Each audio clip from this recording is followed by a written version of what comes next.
compañeros. Movimiento Nacional por la Esperanza te quiere invitar a formar parte de esta gran comunidad digital, en donde compartimos las asambleas virtuales semanales, así como el panorama político-electoral nacional e internacional.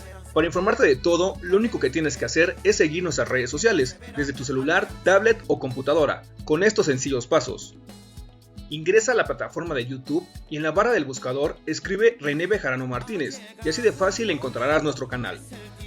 Una vez ahí, solo tienes que dar clic en el botón rojo que dice suscribirse y listo, ya eres parte de esta comunidad. Y recuerda activar la campanita en la opción que dice todas para que te llegue un aviso cada vez que subamos un nuevo video. Así de fácil, juntos estaremos construyendo esperanza por el buen vivir. Movimiento Nacional por la Esperanza. Buenas noches, compañeros y compañeras. Vamos a dar inicio a nuestra asamblea semanal del Movimiento Nacional por la Esperanza, correspondiente al 14 de febrero del Día del Amor y la Amistad. Espero se la estén pasando muy bien. Nos acompañan aquí en el presidium el compañero presidente municipal del municipio de San Andrés Calpa, en el estado de Puebla, Fernando Castellanos Hernández. Bienvenido, compañero. Nos acompaña de la alcaldía Cuauhtémoc el compañero Carlos Rodríguez. De la alcaldía Tlalpan nos acompaña el compañero Conrado López Orozco.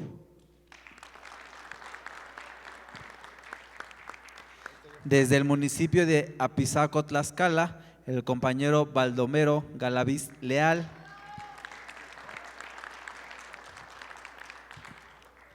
De aquí de la alcaldía Coajimalpa, el compañero cantante de ópera barítono León Yair Azcuaga.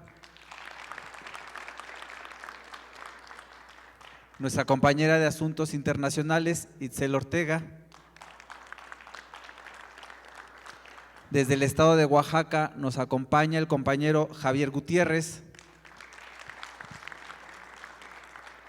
Y de aquí de la alcaldía Benito Juárez, nuestra compañera María de los Ángeles Velasco.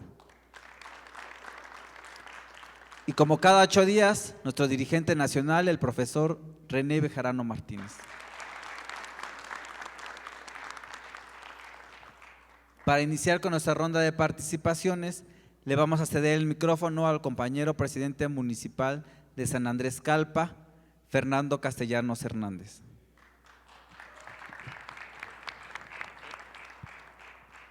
Muy buenas noches a todos y a todas, gracias por la oportunidad que me están brindando y principalmente un abrazo para usted, profesor René, por la oportunidad que me está brindando y por representar la delegación de MNE en Calpan.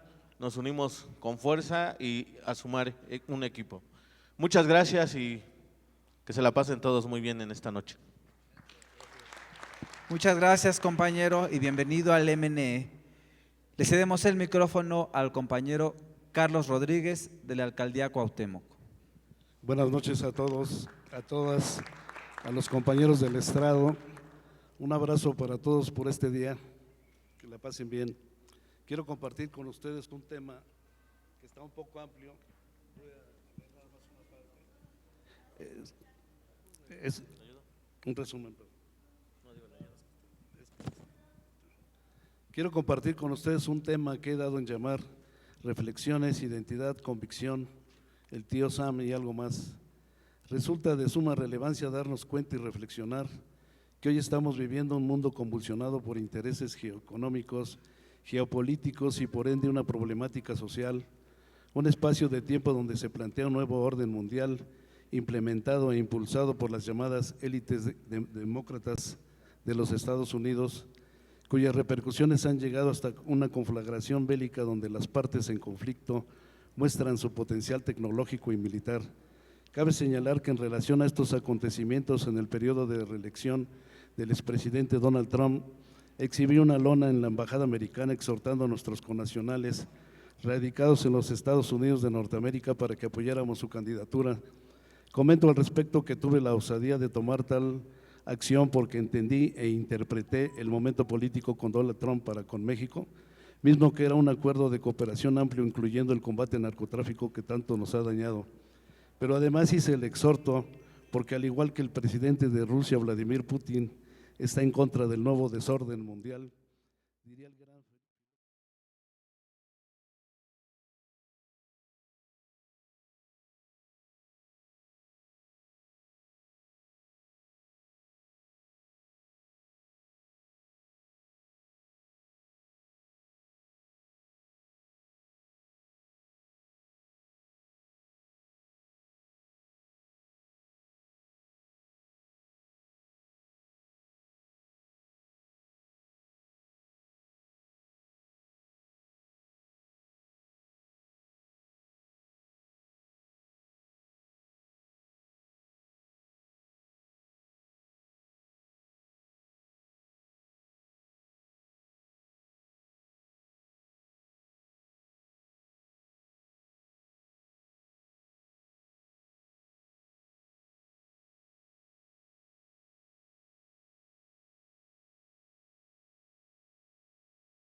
más los tienen sometidos porque la mayor ganancia la obtienen a través de sus transnacionales, explotando la mano de obra barata, materias primas y hasta intervienen en la fijación de los salarios mínimos para que se denote que sus empresas pagan mejor y así no tener problemas laborales.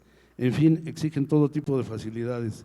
Cabe señalar que esto les funciona con un país obediente, pero si es un país que tiene recursos naturales y no se deja someter, entonces aparecen las banderas de los derechos humanos y la democracia. En principio tratan de corromper al gobernante en turno, como dicen en la criminalística, para tenerlos agarrados, pero si no se corrompe y no obedece, entonces se aplica toda la estrategia que ha perfeccionado a través del tiempo, llamémosle toda una infraestructura de desestabilización. Esto es todo. Seguiré en otras subsecuentes reuniones, con lo demás, una parte nada más. Gracias. Muchas gracias, compañero Carlos Rodríguez, por compartirnos esta reflexión. Ahora le cedemos el micrófono al compañero Conrado López Orozco, de la Alcaldía Tlalpan. Muy buenas tardes y gracias. Voy a hacer algunos comentarios sobre la campaña de Delfina, que estuve acompañándola en diferentes municipios. Yo voy a dos cosas. Yo tengo en las giras hace muchos años, desde el 2015 con Andrés Manuel en Chiapas, y él en esa ocasión visitó 50 municipios. Chiapas es un estado, los que lo conocen, no es fácil de transitar, la sierra por aquí, la sierra por allá, la sierra más allá. Visitamos un promedio de 4, 5, 6 municipios. En esa campaña Andrés Manuel en el 2015 visitó 50 municipios. Yo no fui a todos porque a veces no tenía libros. En ese año, en esa campaña de 2015, salió un libro que sacó él, Poder en el Trópico se llama. No sé si ¿quién lo leyó ese libro? A ver, para ver cómo andan de educados. El Poder en el Trópico, ¿quién leyó ese libro? De Andrés Manuel, es de 800 páginas. Está agotado, pero ahí se los dejo de tarea que los consigan en las bibliotecas. Mi negocio es ese, leer libros. Yo estudié en la Facultad de Economía y claro, para vender los libros tengo que leerlos primero. Aquí les traje el del modelo neoliberal que sacó Carlos Tello Macías. Muy pocos lo compraron, pero a veces les pregunto, oye, ¿ya leíste el libro? No, pues ni lo he abierto. No, le digo, cabrón, pues te lo voy a quitar porque te lo vendí para que lo leas, no para que lo tengas ahí por ósmosis. Entonces, cuando compren un libro, léanlo, no lo guarden. Háganle la lucha, aunque sea las conclusiones o lo que esté por ahí. Regresando a lo de Delfina, el Estado de México, si se gana el Estado de México, es la joya de la corona. Ganando el Estado de México, podríamos decir que ya tenemos un porcentaje muy alto de probabilidades de ganar el 2024. No va a ser nada fácil. Allá, la ocasión anterior, estuvo en la campaña Andrés Manuel en todas las giras. Yo también los estuve acompañando, vendiendo sus libros. Él tiene 18 libros, Andrés Manuel. El último que tiene es A mitad del camino. Es un libro fabuloso. No se los voy a contar, pero tienen que leerlo. Le dedicó a Evo Morales 40 páginas. Es una novela, el rescate de Evo Morales, allá en Bolivia. Le dijeron al que traía el jet, le dijeron, tienes creo que 30 minutos o 40 minutos para que dejes el espacio aéreo de Bolivia, si no te vamos a derribar. Esa fue la condición. Finalmente sí le tiraron, pero no les pegaron, ¿no? Pero pudieron salvar a Andrés Manuel. Andrés Manuel es una persona muy humana. Nos consta a todos que a Pinochet asesinó a Salvador Allende allá en Chile, en el golpe de Estado. Pero Andrés Manuel es muy humano y a costa de lo que fueron a rescatar a Evo Morales. Entonces, regresando a lo del Estado de México, fue una buena campaña de Delfina. Yo como acompañé a Andrés Manuel en la campaña pasada de Delfina, en ocasiones yo creo que juntaba el doble de lo que juntaba Andrés Manuel cuando se le estuvo acompañando a Delfina. Muchas veces, incluso en las giras que andaba con Andrés, en ocasiones, René, en otras reuniones que lo ha acompañado, a veces René tenía más, en el 2018, tenía más gentes que Andrés Manuel en algunos estados o ciudades de la República. Entonces, pero sin embargo, Andrés, si eran 80, por ejemplo, allá donde está la presa de Chicoacén en Chiapas, otro político no va, primero va y pregunta cuántos hay. Creo que éramos 80, más o menos, los que había en el mitin, contándonos nosotros también. Pero Andrés Manuel, ahí va. Me acuerdo cuando hizo la campaña en Tlalpan, para lo de la Ciudad de México, tenía 10 o 5, mínimo unas 5 o 6 reuniones cuando iba a Tlalpan. Si alguien decía, no, pues tengo una reunión que tengo ahí 20, 30, 50 gentes, Andrés Manuel iba. En esa campaña, por allá también conocí a René cuando andaban haciendo que se ganó la ciudad. Entonces yo creo que es importante meterle muchas ganas regresando al Estado de México. Si se gana eso, ya estamos del otro lado. Pero es de mucho trabajo, mucho trabajo. Porque pues tenemos que incorporarnos, buscar la manera de incorporarnos a la campaña con Delfina y tratar de que se gane el Estado de México. Y pues muchas gracias. Ya les platicaré otro día de lo del modelo neoliberal, en qué consiste, y también les voy a traer las cifras. Por ejemplo, el Estado de México tiene tanta población, Ecatepec tiene más de 1,5 millones de habitantes, Zumpango a lo mejor tiene 300,000 habitantes, Chimalhuacán, Toluca, tiene pueblos o ciudades con mucha población. Entonces es importante echarle muchas ganas ahí. Delfina, pues cuando fue por acá para a la salida de la Ciudad de México rumbo a Puebla, ahorita no me acuerdo, no, otro pueblo, tuvo 2 o 3 reuniones ahí en ese municipio. Entonces, no, tampoco. Entonces yo creo que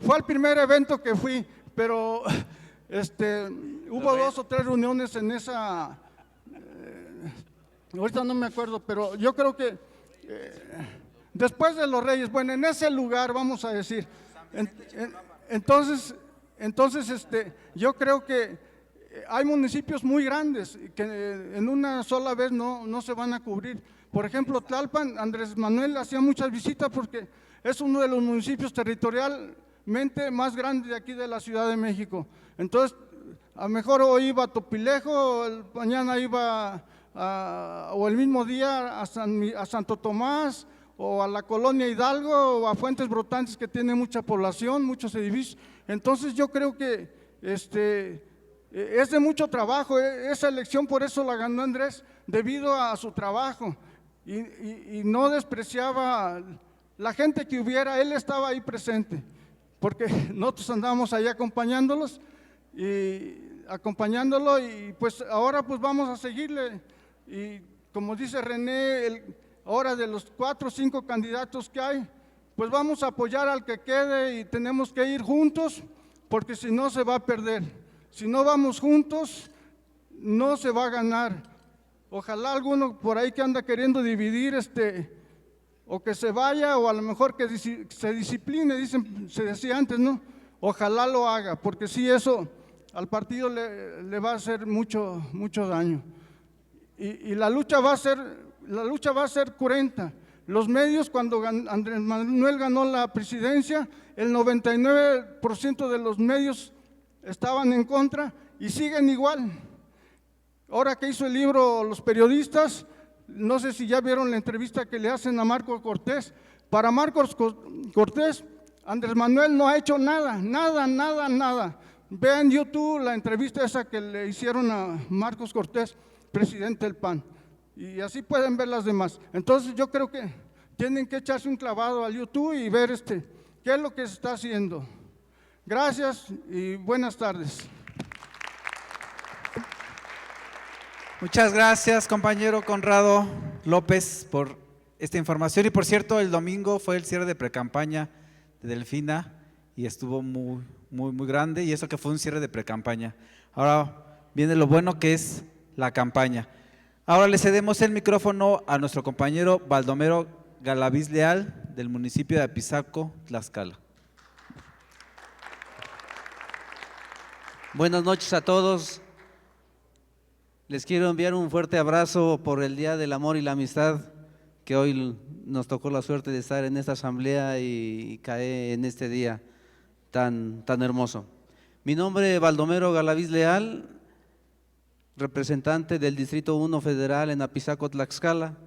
Doy las gracias al maestro René Bejarano, que me ha dado la oportunidad de representar el movimiento del MNE en este distrito y por qué no decirlo en todo el estado. También quiero mencionar y mandar un saludo muy fraterno a nuestro amigo Rafa Guerrero, que profe ha estado con nosotros en Apizaco en las capacitaciones en el movimiento y en verdad estoy muy contento porque hemos estado avanzando en llevando la información del MNE en todo el distrito que corresponde en Tlaxcala. Doy gracias a todos, profesor, en verdad muchísimas gracias, me siento bendecido por estar aquí con usted y estaremos por aquí presentes cada 8 días, si es posible. Muchísimas gracias a todos. Muchas gracias, compañero Baldomero Galaviz Leal, por este mensaje. Y haciendo una recomendación que nos decía el compañero Conrado que nos pusiéramos a leer, hay un libro que se acaba de publicar y que ahí vale la pena leerlo, que se llama Jefas y Jefes, la crisis política que forjaron a la Ciudad de México. El autor es Alejandro Almazán y ahí no les quiero decir mucho, pero ahí hay anécdotas donde el profesor estuvo metiendo la mano en ese libro, así que les recomendamos que lo puedan leer y dentro de un mes les hacemos examen de ese libro. Ahora le cedemos el micrófono a nuestro compañero Javier Gutiérrez del estado de Oaxaca. Sí, buenas noches a todos, compañeros. Su servidor Javier Gutiérrez.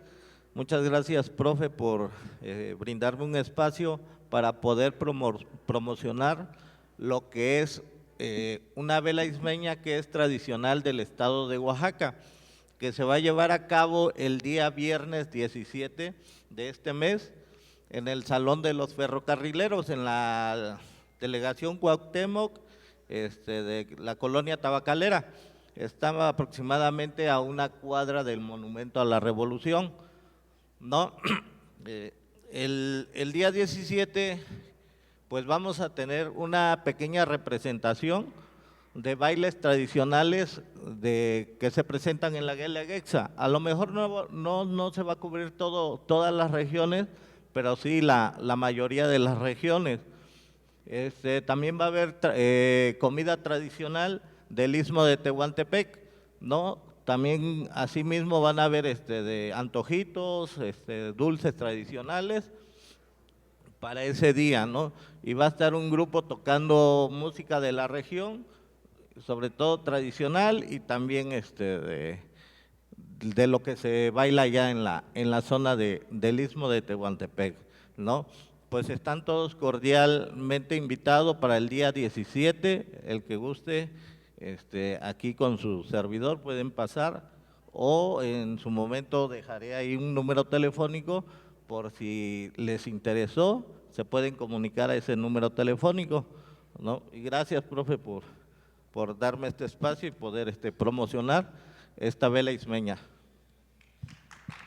Muchas gracias, compañero, por esta invitación. Recuerden, es este viernes 17 de febrero a las 20 horas. Ahora le cedemos el micrófono para temas internacionales a nuestra compañera Itzel Ortega. Muchas gracias. Hola, queridos compañeros y compañeras. Pues en el tema internacional hay muchas noticias, pero a mí me gustaría destacar una, no sin antes mencionarles lo que se está trabajando para explicar lo que pasa en Nicaragua. Como sabrán, el gobierno del actual presidente, Daniel Ortega, expulsó de su país o sacó de su país a un poco más de 200 personajes que estaban en la cárcel, que estaban detenidos tras su participación en la incitación de actos violentos en algunas manifestaciones que se dieron en 2019 en contra de ese gobierno. En realidad es un tema que amerita mucho tiempo para entender por qué estaban detenidos, quiénes eran las personas, por qué el gobierno decide extraditarlos a Estados Unidos y cuál es la respuesta de Estados Unidos y cuál es el panorama que entonces se figura a partir de esta decisión para Nicaragua y también para Nicaragua con la relación con Estados Unidos. Entonces, para eso he estado trabajando, invitando a algunos compañeros de Nicaragua y a otros que no son tan de Nicaragua para que nos expliquen el tema en un video que estamos editando y se los compartiré seguramente ya el próximo martes. Pero bueno, no quería dejar de mencionar que vamos a tratar ese tema por la importancia que tiene, pero yo me voy a enfocar ahorita pues en estos acontecimientos que pues han cooptado las redes sociales y algunos medios de comunicación y que si ustedes me dicen, hasta en un momento me metieron miedo porque llegando a mi casa, su casa, me puse a ver redes sociales y bueno, yo ya sentía que estábamos comenzando a ver una invasión zombie en nuestro mundo porque las noticias y las redes pues se invadieron de noticias que no necesariamente daban la información verídica de esos acontecimientos. Y me refiero por supuesto a esta detención y posterior derribo de varios objetos voladores en la parte de América del Norte que pues tienen en alerta a los gobiernos y a los ejércitos de Estados Unidos y Canadá. Han sido 4 objetos en tan solo un periodo de un mes que pues han rodeado ahí, que han sido derribados por estos gobiernos, que digamos a diferencia de uno de esos 4 acontecimientos, primero se identificó que es un globo chino, ¿no?, que justamente ya elevó las tensiones entre Washington y Pekín, pero digamos ya se conoce el origen de ese objeto, qué es y para cuál era la finalidad según ambos gobiernos. ¿Qué es lo que sabemos realmente de estos objetos y por qué lo he decidido tratar en esta asamblea? El primero, pues es el más claro de todos, como les decía, el primero es el que empezó a invadir las redes a inicios de febrero, con videos, con fotos ahí que decían que ya estaban los extraterrestres aquí, que nos preparáramos, pero pues en realidad este objeto que estaba sobre la ciudad de Billings en el estado de Montana, en la parte noroeste de Estados Unidos, que era lo suficientemente grande para que pudieran verlo desde la tierra, pues era un globo que el gobierno de Estados Unidos dijo que era un gobierno espía de los chinos, que lo que estaba haciendo según este gobierno pues era vigilar lugares estratégicos, porque recordemos que en el estado de Montana, ya en Estados Unidos, pues se alberga uno de los campos más importantes que alberga misiles nucleares con los que cuenta Estados Unidos. Entonces, pues los funcionarios dijeron que este objeto justamente tenía antenas y todo un equipo de vigilancia que lo que buscaba era, pues digamos, ubicar este campo de misiles nucleares y ver, ¿no?, qué es los movimientos que había en la zona. El gobierno de China, por supuesto, rechazó esta versión y dijo que esta aeronave pues no era una aeronave espía, sino que más bien era una nave que servía para hacer investigaciones meteorológicas, que accidentalmente se salió de su curso y llegó a esta zona de Montana. Entonces, bueno, después de 4 días, que fue cuando las redes empezaron a invadir de este objeto, el 4 de febrero, ya la aviación estadounidense derribó este objeto cerca de la costa de Carolina del Sur y pues por supuesto esto no le gustó al gobierno chino, quien aseguró que dada la finalidad de investigación de este objeto, pues esta decisión estadounidense de derribarlo era una violación grave al derecho internacional.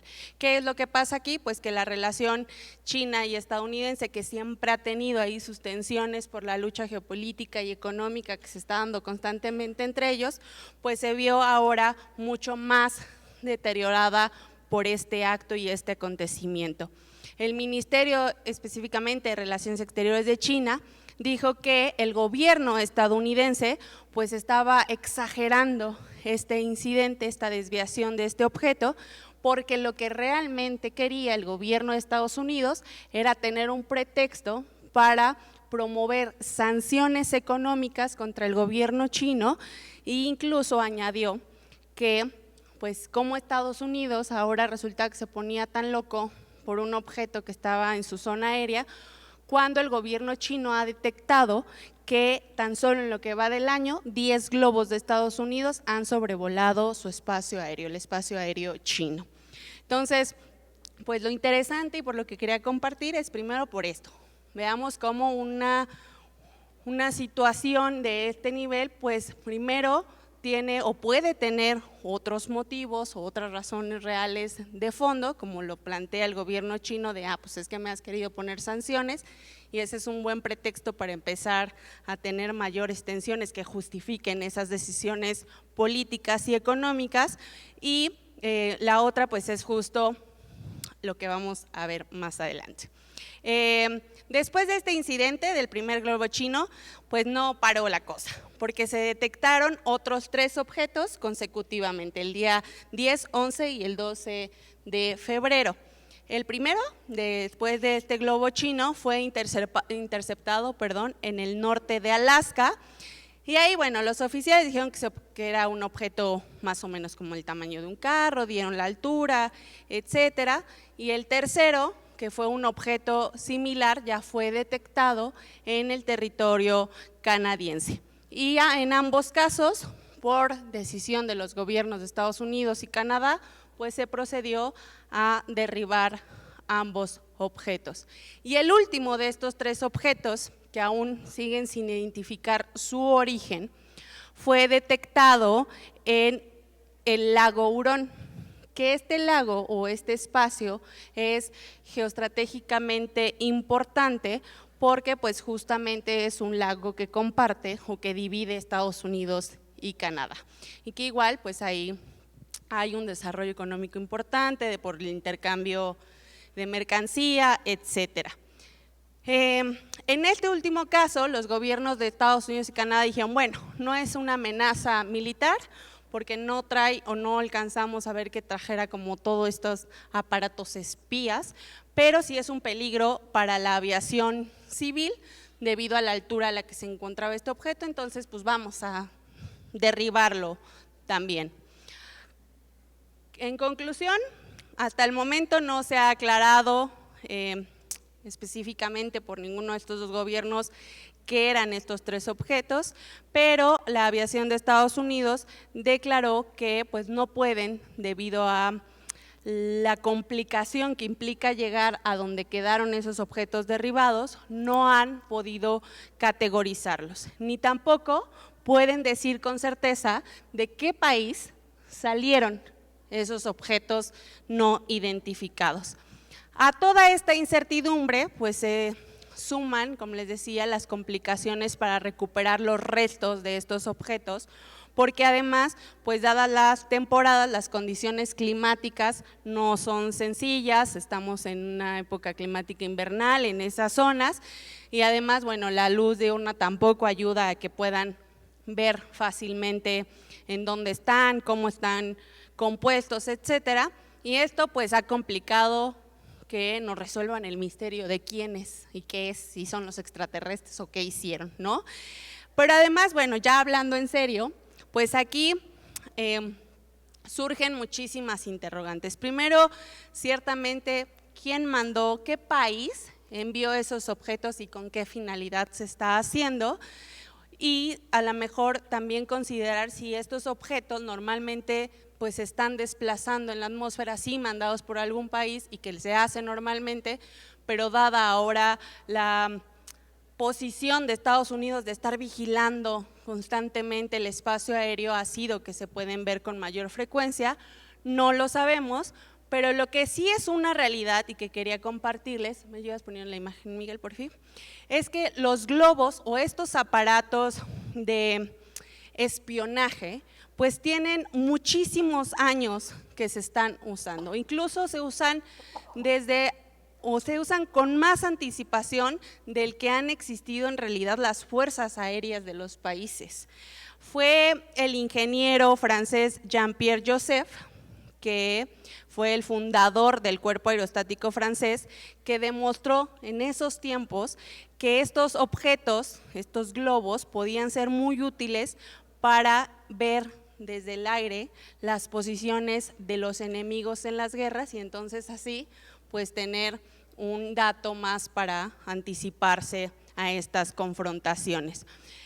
Las técnicas entonces, estas que vemos ahí en la imagen de hace muchísimos años, pues ciertamente continúan desarrollándose, ya no son tan austeras como por supuesto eran en esos momentos, ya tienen tecnología muchísimo más avanzadas, pero digamos que la finalidad de estos objetos continúa siendo la misma: espionaje para tener una mayor estrategia militar, y estas dos cosas, el espionaje y el derribamiento de estos objetos, que es a la gran conclusión que quería llegar y compartir, es estas dos cosas, espionaje y derribamiento, son prácticas que han sido siempre utilizadas como tácticas de confrontación, de guerra, para debilitamiento, y no necesariamente de una guerra, pues digamos, armada, una guerra de confrontación con armamento. Pueden ser incluso empleadas para obtener ventajas competitivas en el ámbito empresarial contra otro gobierno, para afectar la política de otro país, justamente para implementar o tener un pretexto de implementar nuevas sanciones económicas, romper un tratado con otro país, en fin. Estas tácticas, estas técnicas han sido utilizadas siempre, y sí es importante que analicemos o estemos al pendiente de estos hechos, porque por supuesto hay gobiernos muy malvados en el mundo que van a utilizar estas cosas, pues sí, para tomar decisiones que puedan afectar más a otro gobierno o a otro país. Entonces, pues bueno, habrá que esperar que nos digan qué pasó, pero tranquilos. No nos están invadiendo los extraterrestres, aún no vamos a saber de ellos, solo es una estrategia de los gobiernos para ver, ya veremos cómo afectan y a quién quieren afectar. Muchas gracias y bonita noche a todos y todas. Muchas gracias, Itzel, por este análisis de los ovnis. Ahora le cedemos el micrófono a nuestro dirigente nacional, al profesor René Bejarano Martínez. Buenas noches, compañeras, compañeros. Me da mucho gusto estar aquí con todas y todos ustedes, como cada martes. Agradecemos la presencia de los compañeros dirigentes de diversas entidades de la República, particularmente de las personas, compañeros y compañeras que están en el Presidium, de la Ciudad de México, de Tlaxcala, de Puebla, del Estado de México y también de otras entidades. Estamos en la asamblea semanal correspondiente al martes 14 de febrero del 2023. Les deseamos que lo que resta del día sea pletórico de amor, amistad, y que toda la pasión se desate hasta altas horas de la noche. Los temas más importantes que vamos a comentar son los siguientes. Sobre el caso de García Luna, el gobierno de México identificó una red de corrupción y lavado de dinero tejida por el exsecretario de Seguridad Pública, Genaro García Luna, para beneficio personal y de socios cercanos. Mediante triangulaciones en Barbados, un paraíso fiscal, el exfuncionario movió recursos ilícitos, informó el titular de la Unidad de Inteligencia Financiera de la Secretaría de Hacienda, Pablo Gómez. El día de ayer, el narcotraficante Jesús el Rey Zambada García, hermano del Mayo Zambada, aseguró que pagó al menos $5 millones en 2006 a Genaro García Luna, cuando éste dirigía la Agencia Federal de Investigaciones, para garantizar que el gobierno de México no persiguiera ni investigara a El Mayo. Dijo Pablo Gómez: bajo auspicio de García Luna, un conglomerado empresarial familiar que opera en distintos países obtuvo 30 contratos con diversos órganos de seguridad pública en México, a partir de los cuales se extrajeron recursos públicos por un monto de 745.9 millones de dólares, y sigue el examen de otras operaciones que no se han determinado. Al respecto, el periódico El País hizo una encuesta en donde se preguntó a la gente: ¿usted considera que el expresidente Felipe Calderón también debe ser investigado por supuestos vínculos con el narcotráfico o no? Y la respuesta fue de 84% de sí debe ser investigado, 8% no debe ser investigado y 8% no sabe o no contestó, según esta encuesta del País. Este tema, pues, es evidente que afecta la cuestión política en México. Veremos si el juicio concluye pronto y con qué sentencia. Todavía falta de escucharse el testimonio de la esposa de García Luna, y con eso terminan los testimonios o la presentación de testigos. Se acortó el juicio y veremos si hay una sentencia en Estados Unidos, y si es así, qué efectos tiene. De cualquier manera, suponiendo el muy improbable escenario de que García Luna no fuera sentenciado como culpable en Estados Unidos, todavía tendría que enfrentar todos los juicios o las denuncias, las carpetas de investigación que tiene pendientes en México. Lo importante en este caso no es nada más el curso del juicio, sino las implicaciones políticas que tiene, tanto para interpretar el pasado de los gobiernos de Fox, Calderón y de Peña Nieto incluso, porque aún durante el gobierno de Peña Nieto, García Luna mantuvo contratos a través del exsecretario de Gobernación, entre otros, Miguel Ángel Osorio Chong. Y también para la interpretación de los fenómenos que conocimos, por ejemplo, aquel operativo que se hizo en Cuernavaca, que terminó con la muerte de Beltrán Leiva, que ahora pues se puede interpretar como una ejecución, porque esa muerte terminó en los hechos beneficiando al cártel de Sinaloa.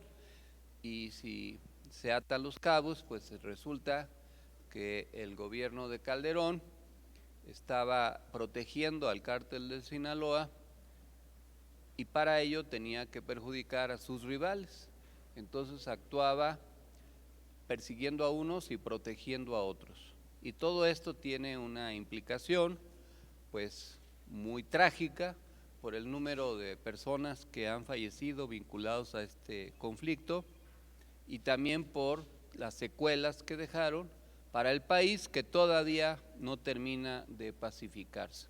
Es un tema muy importante y llama la atención, sin embargo, la doble moral de el PRIAN-RD, en este caso como en otros, que critican al gobierno de López Obrador, incluso se han atrevido a acusarlo de complicidad con el narcotráfico por saludar a la mamá del Chapo, o por evitar una masacre cuando se aprehendió por primera vez a Ovidio, a pesar de que ahora pues ya se detuvo a Ovidio, y un saludo a una señora pues no tiene ningún efecto concreto, pero hicieron toda una campaña, y ahora que se descubre todo este fenómeno, pues guardan silencio o no, pretenden, como algunos medios, minimizar las consecuencias de este asunto. Más cobertura tiene la presencia de objetos extraños en el cielo norteamericano para generar ahí una narrativa vinculada a fenómenos extraterrestres y otras versiones similares que hechos concretos como estos. Hay que decir que este asunto de los objetos no identificados también sirvió para ocultar que no tuviera mayores efectos un desastre ecológico en Ohio, en la explosión de algún establecimiento que está ocasionando severas afectaciones en el medio ambiente. En fin, estaremos muy atentos a este asunto y sobre sus posibles consecuencias. En otro asunto, AMLO planteó retomar la construcción del tren México-Querétaro. Este tren podría ser retomado, informó el presidente, sobre el proyecto que fue impulsado y suspendido durante el gobierno de Enrique Peña Nieto. Se podría retomar, se está analizando, viendo la compra del derecho de vía durante el sexenio y que se realice la obra. Esta obra se suspendió cuando hubo denuncias de fraude sobre precios del otro tren, el que no se ha terminado, por cierto, y que se va a concluir hasta a fines de año, que es el que va de Toluca a la estación Observatorio del Metro aquí en la Ciudad de México. Pero es una buena obra, ojalá se avance en ello porque facilitaría el transporte de carga y de pasajeros y aliviaría el exceso de tráfico en la autopista México-Querétaro y también evitaría los accidentes tan recurrentes que hay en esa vía. Esa forma de transportación en el mundo es de las más usadas, incluso entre países, y eso debiera retomarlo México, sobre todo para impulsar su desarrollo. Por otra parte, la Auditoría Superior de la Federación detectó irregularidades por más de 9,000 millones de pesos en contratos que obtuvieron empresas internacionales para la construcción del fallido nuevo Aeropuerto Internacional de México en Texcoco. Muchas de estas compañías hicieron trabajos a medias, con retrasos y mal hechos, sin que a la fecha se hayan emprendido acciones legales para recuperar el dinero o sancionar penal o administrativamente a quienes hicieron mal uso de esos recursos. Acerca del diálogo con la oposición, el presidente Andrés Manuel López Obrador respondió al llamado de, entre comillas, reconciliación nacional que hizo Santiago Krill Miranda en su discurso durante el acto conmemorativo por el aniversario de la promulgación de la Constitución en Querétaro, que es además Krill, presidente de la mesa directiva de la Cámara de Diputados. El presidente dijo que sí habrá diálogo, pero sin corrupción, puesto que según lo dicho por el presidente, la oposición busca negociar, pero para regresar a los mochos. Dijo Krill, hoy más que nunca es hora de dialogar para hacer realidad nuestra Constitución, para aplicarla, para ejecutarla, para que en esos medios podamos convenir los grandes acuerdos de la nación y esos grandes acuerdos de la nación que se traduzcan en el bienestar social del pueblo de México. Tiene que haber respeto, pero no somos iguales. Hay quienes apoyaron y siguen apoyando un modelo que beneficia solo a las minorías, dijo el presidente. Por eso existe un bloque conservador que tiene su influencia relativa, pero hacen valer sus derechos en el Congreso y lo mismo en el Poder Judicial. En otro tema, el embajador de Estados Unidos descartó deportaciones masivas hacia México. Ken Salazar, embajador de Estados Unidos en México, negó que exista una negociación entre su país y México para acordar deportaciones masivas de migrantes, como informó el diario estadounidense The Washington Post. En cuanto a las acusaciones de la ex embajadora del país de México en Estados Unidos, en Washington, Marta Bárcenas, quien afirmó que el canciller mexicano aceptó en secreto, según ella, el programa Quédate en México, como aseguró el secretario de Estado de Estados Unidos, Mike Pompeo, en su nuevo libro. No tiene fundamento, sostuvo el presidente Andrés Manuel López Obrador. Dijo Ken Salazar, el presidente Biden lo dijo, no hay intención de hacer eso. Entonces no sé cómo salió ese artículo allí, no es algo que nosotros estamos promoviendo. Por su parte, el canciller Marcelo Ebrard dijo, la instrucción primordial que teníamos era lograr que a pesar de la enorme tensión, no tuviésemos que firmar país seguro y no tuviéramos aranceles. Lo que dice la embajadora emérita es simple y llanamente falso. Es, dijo el canciller, un orgullo defender la política exterior de López Obrador y de lo que logramos en una de las circunstancias más difíciles. Y criticó por otras razones a la ex embajadora. En otro tema, acerca de la prohibición al uso del maíz transgénico para masas y tortillas, el presidente Andrés Manuel López Obrador ordenó revocar y no dar más autorizaciones para el uso de maíz genéticamente modificado para alimentación humana en la elaboración de masa y tortilla. El grano genéticamente modificado aún se podrá usar para alimentación animal y de uso industrial para alimentación humana, pero solo mientras se encuentran alternativas para sustituirlo. En otra buena noticia, se anunció la apertura de 4 parques eólicos en coordinación con Estados Unidos.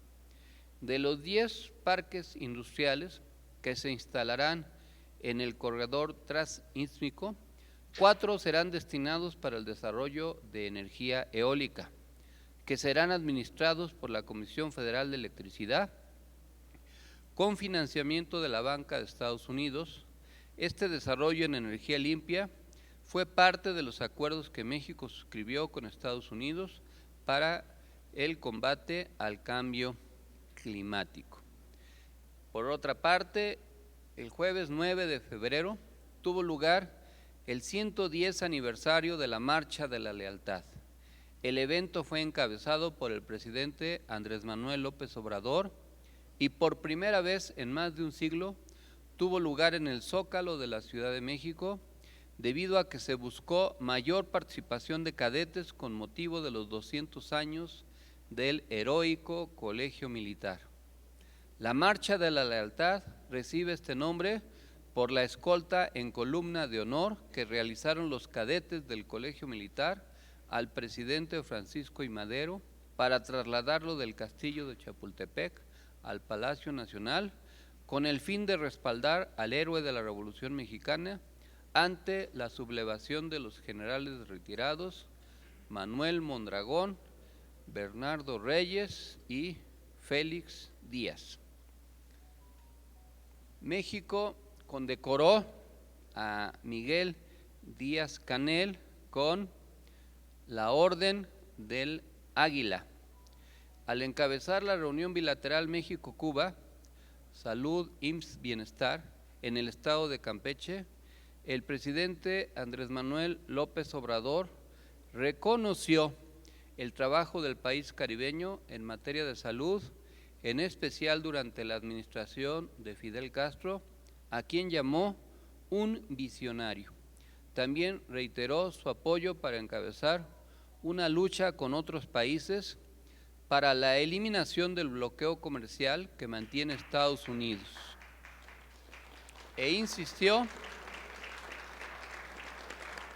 en ese tema del bloqueo inhumano hacia Cuba y se comprometió a encabezar un movimiento con otros países para que se levante, dijo el presidente.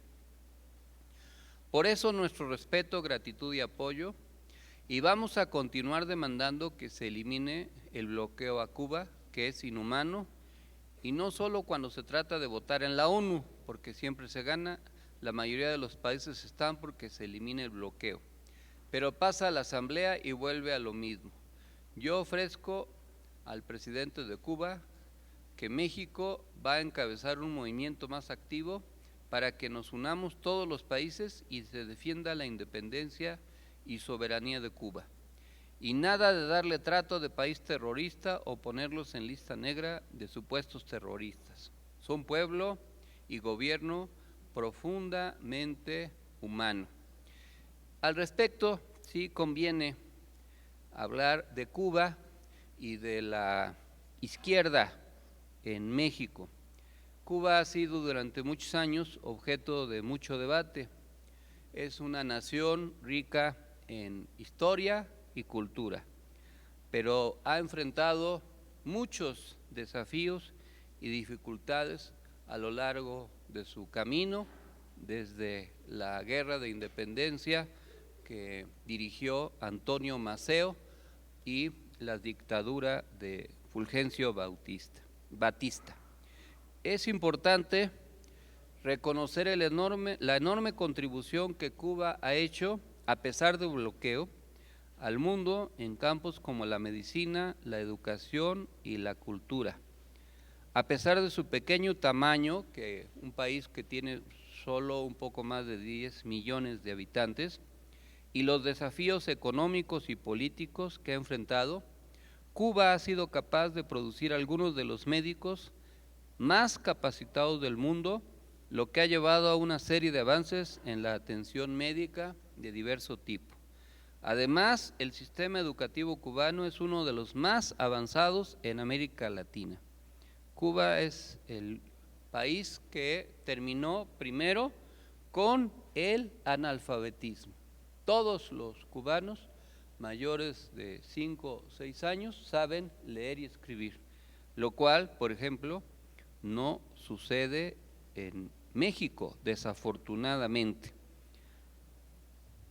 Se proporciona educación gratuita y de alta calidad a todos los ciudadanos y también atención médica gratuita, lo que ha permitido una gran movilidad social y una igualdad de oportunidades que es digna de admiración.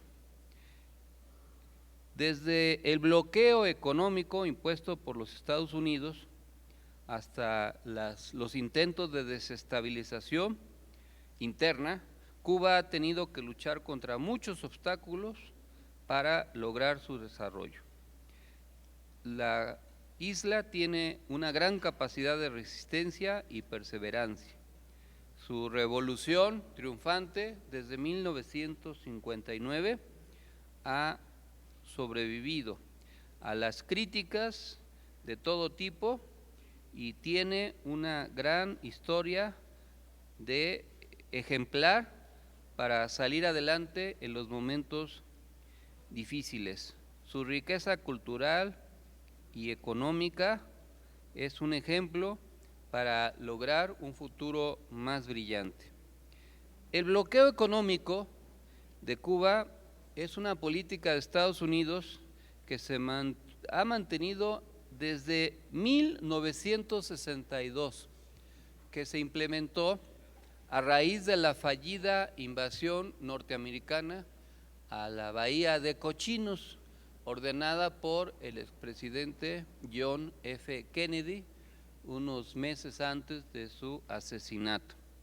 Ese bloqueo ha costado a la economía cubana al menos 147,000 millones de dólares. Ese bloqueo habría permitido a lo largo de los años que Cuba fuera una nación súper desarrollada e industrializada, pero la intención de las fuerzas conservadoras norteamericanas de diverso tipo, entre otras las que están radicadas en Miami, busca evitar que Cuba sea un ejemplo de lo que sí se puede hacer en otros países. Este bloqueo ha afectado la capacidad de Cuba de comerciar con otros países y obtener bienes y servicios necesarios para el desarrollo económico. Afecta la vida de la ciudadanía común y corriente porque limita el acceso a bienes que pudieran haber obtenido en otros tiempos. En octubre del 2021, la Asamblea General de las Naciones Unidas aprobó por 29ª vez, es decir, van 29, puede ser que ya sea la 30, una resolución para poner fin al bloqueo económico de Estados Unidos contra Cuba, con 184 países votando a favor y solo 2 en contra, Estados Unidos e Israel. Este saldo de votación pues es el indicador del estado de ánimo internacional que existe con respecto a la economía cubana. Ahora bien, ahora que el presidente de México le otorgó la medalla del Águila al presidente, el Águila Azteca, al presidente Díaz-Canel, hubo una carta de supuestos integrantes de la izquierda, entre comillas, democrática, criticando este hecho. Hay que decir que a lo largo de la lucha política que hemos mantenido, hay sectores que se autodenominan de izquierda que no han sido ni son congruentes con esa autodefinición. Es un disfraz el que algunos sectores se autodefinan como de izquierda cuando su práctica no lo demuestra. Esto no es exclusivo de México. En diversos momentos, en diversas coyunturas, han habido sectores de izquierda en otros países, por ejemplo, que no han sido consecuentes, pero utilizan a la izquierda o su definición para darle legitimidad a la derecha. Por ejemplo, hubo sectores de izquierda en Argentina que convalidaron la dictadura militar que existía en aquel país y se autodefinían de izquierda. Ahora se definen de izquierda democrática los que están aliados con el PRI y con el PAN. Lo que queda del PRD son los que ahora se definen como la izquierda democrática. Es una izquierda funcional al sistema. Cuando se dio la lucha interna en el PRD, siempre se señaló que la corriente que se volvía haciendo dominante era cómplice de las políticas neoliberales. Así lo demostraron cuando convalidaron y aprobaron el Pacto por México y las reformas estructurales, y ahora lo demuestran con su alianza pragmático-electoral con el PRI y con el PAN, y con su defensa acrítica a los gobiernos de Fox, de Calderón y de Peña Nieto. Esa no es ninguna izquierda democrática, es una derecha disfrazada de izquierda para querer engañar y legitimar a un proyecto restaurador del régimen anterior. Por eso conviene señalarlo, porque como el PRD fue un producto histórico de la insurgencia del neocardenismo y durante más de 30 años luchó por causas justas, todavía hay gente que cree en eso, pero hay que ayudarle a bien morir a ese proyecto, ya desahuciarlo definitivamente y que no reciba los votos suficientes durante el próximo proceso electoral, como ya ha venido sucediendo en muchos estados, para que deje de tener registro como partido político nacional y deje de estar engañando a la población, convalidando a la derecha desde una supuesta posición de izquierda.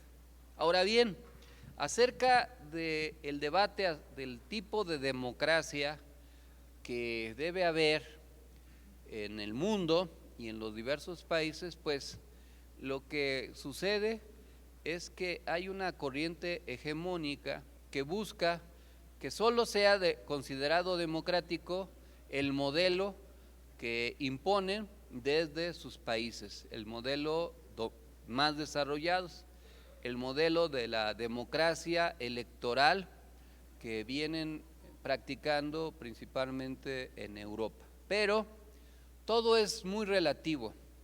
Hay que decir que ningún modelo político es perfecto, pero que a veces se critica a algunos sistemas políticos con una severidad inaudita, pero se voltea la mirada hacia otro lado en otros casos. Por ejemplo, nosotros reivindicamos que cada país, cada pueblo tiene derecho a definir su sistema económico, político y social, y no puede imponérsele a un país un sistema económico y político diferente al que su pueblo quiere. Yo no creo en las monarquías. Yo no pienso que haya personas que sean representantes de Dios en la tierra o que tengan sangre real y que por esa razón dinásticamente se conviertan en monarcas de la nobleza que ejercen o han ejercido diversas funciones de gobierno en sus países. Hay de reyes a reyes. A muchos de ustedes, y más hoy, pues les pueden decir mi rey, sobre todo hoy en la noche, pero eso es comprensible. Pero que haya esa definición de un monarca, pues se convierte en una estructura parasitaria, infuncional, que no es electa y que sin embargo genera grandes riquezas e influye políticamente en los gobiernos. Pero los países donde todavía sobreviven las monarquías o que hay monarquías parlamentarias, pues es resultado de lo que su pueblo quiere. Si el pueblo español o el inglés están de acuerdo con que existe un rey que mata elefantes y que tiene una doble moral y se enamora y tiene cuentas en África, o una reina que influyó en su país durante décadas y que se convirtió en un motivo para publicar o hacer series televisivas de Netflix, pues es la decisión de los ingleses y los españoles. Entonces Cuba tiene derecho a decidir su sistema económico, político y social, y no tiene por qué ser igual al de otros países. Se critica el sistema de partido único o casi único. Bueno, en Estados Unidos hay un bipartidismo de derecha. En los hechos, solo 2 partidos pueden competir y son casi iguales. La diferencia entre los demócratas y los republicanos, como dijera Andrés Manuel en la campaña refiriéndose al PRI y al PAN, es como la diferencia entre la Coca y la Pepsi. Son iguales, son esencialmente lo mismo, y en algunos temas los demócratas son más reaccionarios que los republicanos. Por ejemplo, Obama deportó más latinos durante su gobierno que Donald Trump. Aunque Obama supuestamente era demócrata y más aliado de las minorías por su origen afrodescendiente, pues terminó siendo más conservador que un populista de derecha, como se le decía, de Donald Trump. ¿Y cuál es el modelo de democracia norteamericana? La democracia de las élites económicas, porque ¿quién financia las campañas y los partidos en Estados Unidos? Los donantes. ¿Y quiénes son los donantes? Los integrantes de los grandes consorcios, entre otros, la industria militar. Y por eso cuando se integran las cámaras en Estados Unidos, es muy difícil revertir las decisiones que favorecen a la industria armamentista y militar. Ahora hay un pragmatismo. La llamada izquierda democrática mexicana critica a Cuba y al gobierno de Andrés Manuel por otorgarle una medalla al presidente Díaz-Canel, pero no critican lo que está pasando en Perú, que son más de 50 muertos por una destitución desde el Parlamento de un presidente legítimamente electo. ¿Y qué es lo que piden los inconformes en Perú? Que se hagan elecciones. ¿Y qué es lo que no quiere la élite que ahora está dominando en Perú? Que se hagan antes de que ellos puedan dominar. Y así podríamos poner muchos ejemplos, pero también, por razones económicas, cuando se critica a Cuba por su sistema económico, no se mide con la misma vara a países de origen árabe, como por ejemplo lo que sucede en Egipto o en Arabia, que son aliados del gobierno norteamericano, pero que no son propiamente democráticos. Las libertades democráticas en esos países son muy relativas y la acabamos de ver en el Mundial de Fútbol, ¿o no es cierto?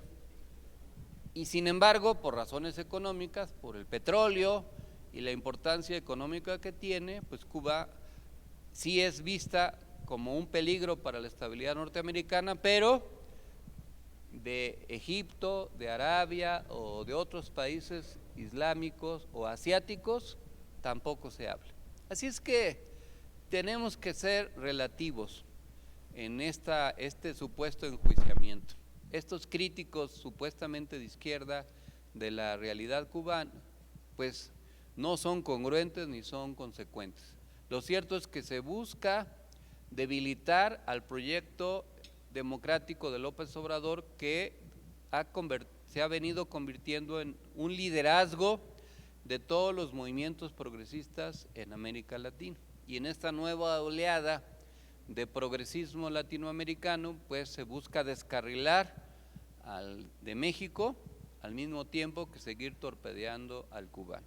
La izquierda verdadera tiene que seguir siendo solidaria con Cuba, con su historia, con su capacidad de resistencia, respetuosa de la forma de gobierno que han decidido tomar, y también respaldar las políticas públicas que ojalá se pudieran aplicar en muchos otros países. Porque si fue posible que en un país pequeño, sin petróleo, sin minas, con escaso desarrollo, toda la gente tenga acceso gratuito a los servicios de salud, toda la gente tenga acceso a la educación superior y toda la gente sepa leer y escribir, y además se pudiera avanzar en la investigación y hubiera en el marco de las carencias cierto nivel de equidad, pues evidentemente con las riquezas que se tienen en otros países, ¿qué sería de la inmensa mayoría de la población? ¿Qué sería de México, gobernado durante décadas por gobiernos priistas y panistas, con la gran cantidad de recursos que tenemos? ¿Habría sido posible acabar con todas las desigualdades, la inequidad, la pobreza, y tendríamos un nivel de desarrollo superior? Eso es lo que realmente está en juego y es lo que no quieren que exista, y se generan muchos discursos para combatir en la mente de la gente lo que a la gente le conviene, pero nosotros tenemos que seguir reivindicando las causas justas de América Latina, dentro de ellos lo que sucede en Cuba. Y hay un ejemplo también de lo que han hecho Estados Unidos. Ahora se informó por expertos internacionales que de un examen que se le hizo a los restos del poeta chileno Pablo Neruda, se reveló que no habría fallecido por cáncer, como se consignó en la versión oficial de la dictadura de Augusto Pinochet, sino que murió por envenenamiento. Durante la dictadura de Pinochet, Más de 28,000 personas fueron torturadas, 3,227 fueron asesinados y unas 200,000 fueron obligadas al exilio, según cifras oficiales.